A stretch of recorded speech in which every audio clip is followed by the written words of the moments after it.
Sepertinya hampir sesuai dengan kenyataan ataupun, yang kita harapkan ya, kaitannya dengan pergerakan yang tidak terlalu signifikan, tekanan yang juga relatif berkurang terkait dengan pengumuman FOMC, dan kali ini sepertinya akan sangat dinantikan adalah penembusan ke level resisten dan tentunya penciptaan new record.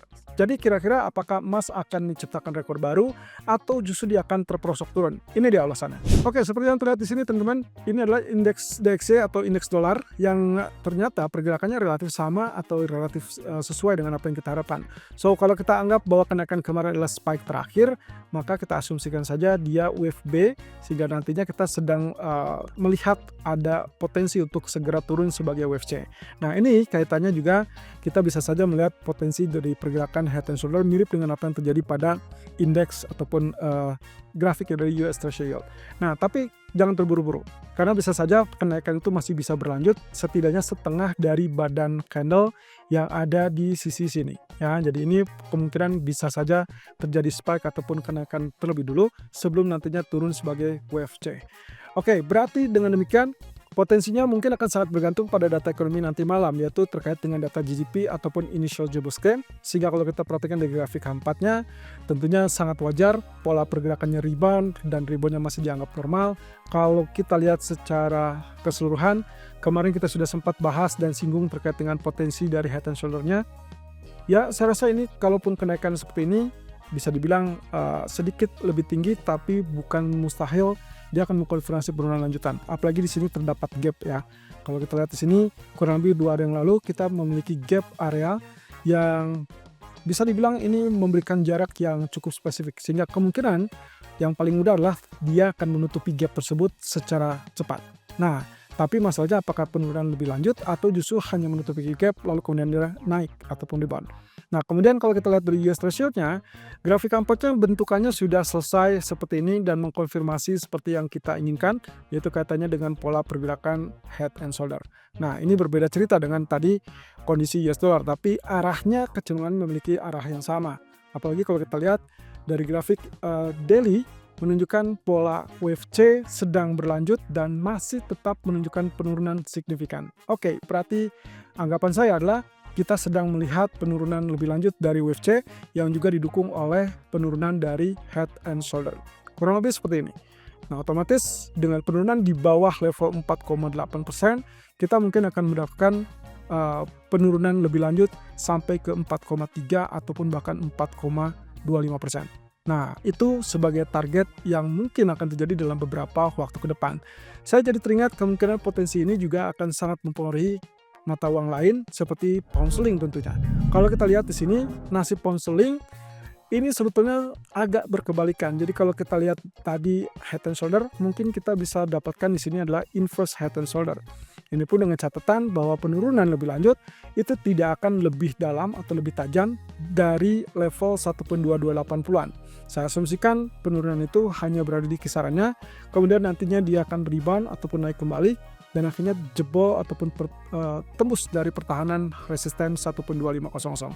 Kalau itu yang terjadi, berarti ini juga layak dengan mendapatkan wave C yang ada di grafik daily.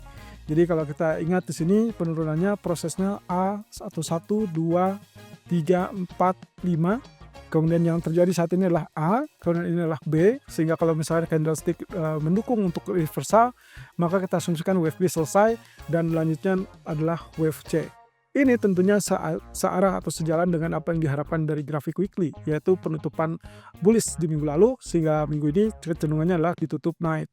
Kita masih memiliki 2 hari ini dan hari besok, untuk melihat apakah kita akan mendapatkan penutupan di atas 1.2480 atau hanya sesaat naik lalu kemudian dia turun kembali.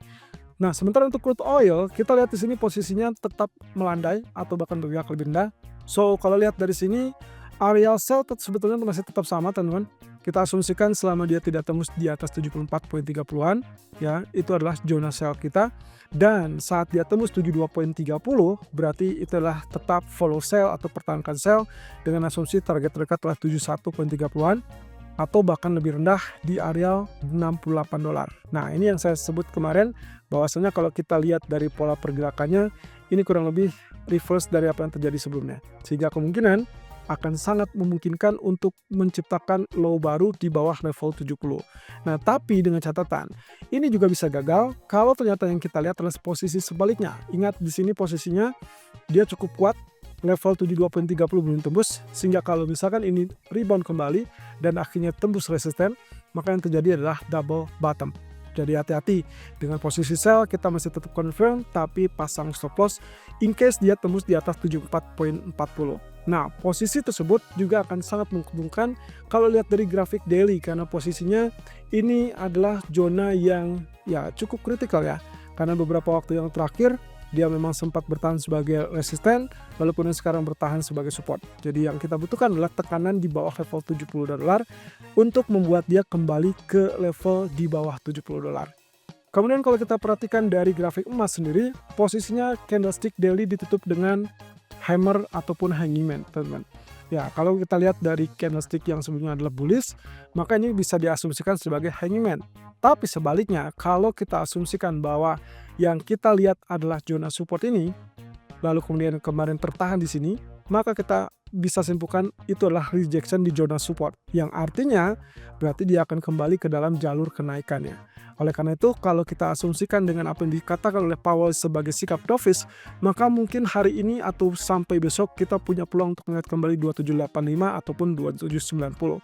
Tapi dengan catatan, data GDP akan relatif menghalangi ataupun merintangi potensi kenaikan tersebut, sehingga kita perlu bersabar. Dan kalau lihat dari grafik keempatnya, intinya yang kemarin kita sempat lihat sebagai peluang ataupun potensi dari head and shoulder itu belum terwujud ya. Jadi Anda bisa lihat sini, penurunan itu tertahan di zona hijau ini, tidak lebih rendah daripada low 2 hari terakhir, yaitu 2730 dan 2734, sehingga kalau kita perhatikan ini lebih kecenderungannya naik dan akhirnya kita akan melihat 2785 dalam waktu dekat. Kalau ini terjadi teman-teman, berarti bukan lagi terkait dengan head and shoulder, melainkan mungkin akan lebih spesifiknya adalah mirip dengan triangle, dan yang paling memungkinkan adalah symmetrical triangle.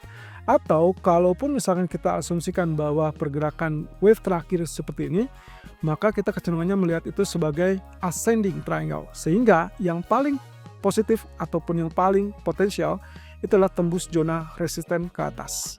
Nah, masalahnya adalah apakah 2785 ini nantinya akan ditembus apa tidak.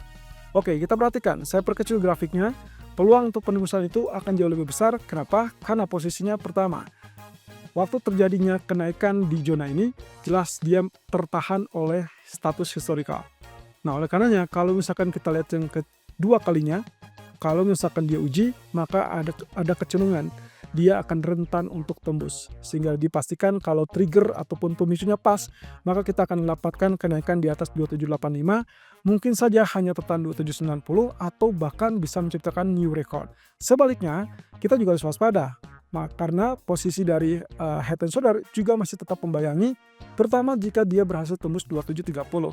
Kalau itu yang terjadi, Anda boleh sell, lalu kemudian targetnya adalah maksimal ataupun terdekat 2720, atau maksimal adalah 2706, 2710.